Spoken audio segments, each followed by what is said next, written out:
Hello and welcome to my channel Sherry Drawings. Today, again I've got something special for you from the world of Five Nights at Freddy's Security Breach. You will learn how to draw Glamrock Freddy step by step.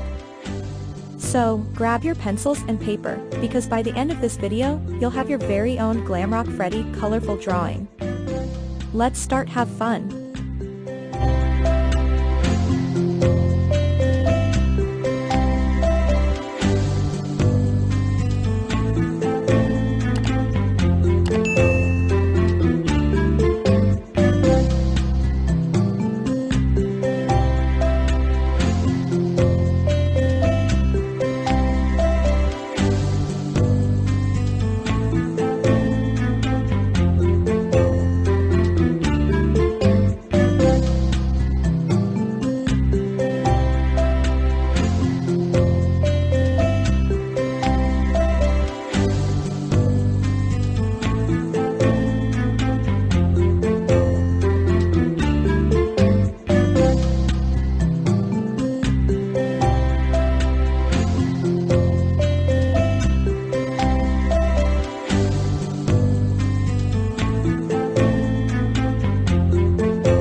have it, your very own Glamrock Freddy drawing.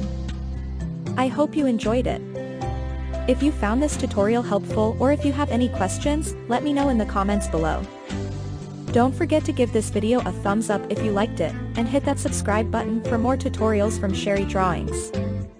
Remember to ring that notification bell so you never miss an update. Happy drawing, and I'll catch you in the next video. Until then, stay creative.